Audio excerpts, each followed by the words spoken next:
The parrot had been talking for 4 years and had never said anything that mattered until the night he said, "Baby down." His name was Copernicus, and he was an African gray who had lived with the Okafor family since before both children, since before the marriage technically, since Ades had bought him at 24 with the confidence of someone who has researched a thing extensively and is prepared to be responsible for something that will outlive them. He had a vocabulary of approximately 300 words and phrases in functional use and several hundred more in passive recognition, which is the distinction that parrot researchers make between words a bird uses purposefully and words a bird can identify when it hears them. He had never said "baby down" before. Adesi was not sure where he had learned it, probably from the pediatric first aid course she had taken when Emika was born, played from her laptop in the kitchen while Copernicus was on his stand nearby. He was that kind of learner. Everything went in, most of it stayed.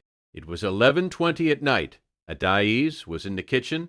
Her husband Chica was at the table finishing a report. Both children, Emeka, 3 years old, and Nadia, 14 months, were in bed. Copernicus said, "Baby down," twice, then a third time. Chica looked up from his laptop. Adais was already in the hallway. If you stay for stories about what animals sense, before we do, you are in the right place.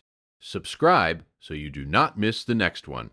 Nadia had fallen out of the toddler bed. She had recently transitioned from the crib to a toddler bed, and the transition had been going well, which apparently meant the mattress rail they had installed on one side had given Nadia sufficient confidence to move freely in her sleep, and the free movement had eventually found the edge.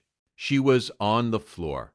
She was crying, not the sharp cry of acute injury, but the startled, disoriented cry of a child who was suddenly on the floor instead of in the bed, and could not reconstruct how she had gotten there. Ades picked her up and checked her, found no injury, held her until the crying stopped, put her back in bed with the rail adjusted.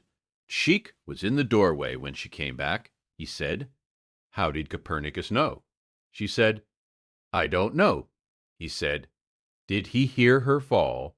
She said, "He was in the kitchen. The kitchen is across the hall and around the corner from the bedroom." He said, "So he heard something we didn't." She said, "Apparently, has your dog ever, or pet, done something that made no sense until it was the only thing that made sense?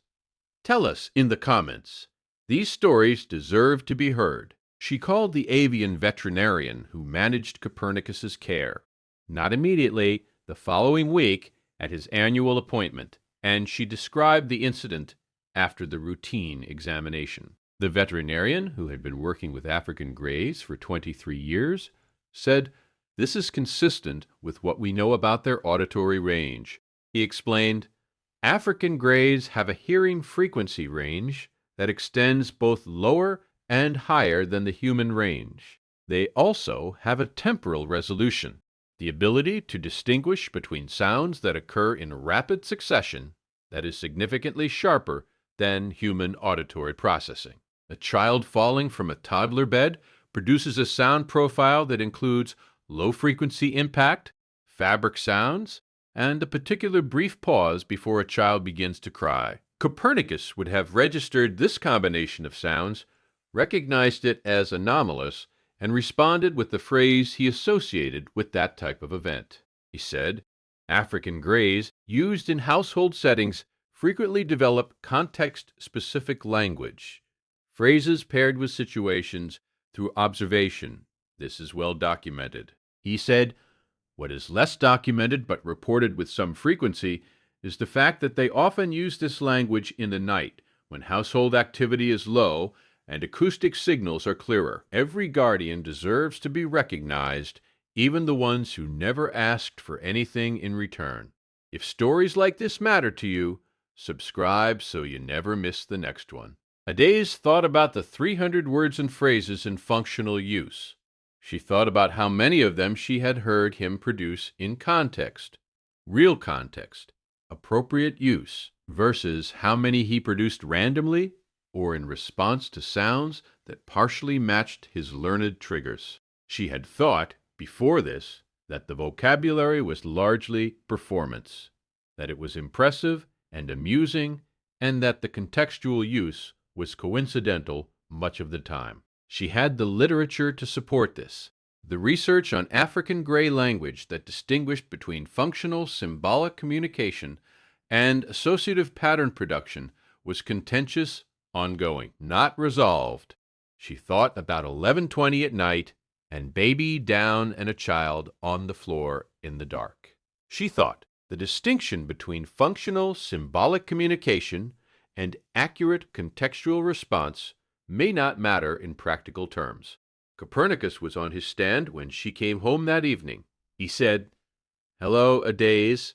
He said, "Where's Nadia?"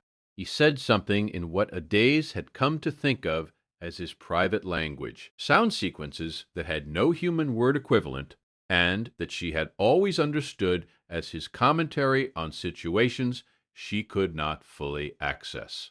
She said, "Nadia is fine." He tilted his head to the angle that meant he was processing this. Then he said, "Good girl." She was not sure which of them he meant. She had decided it did not matter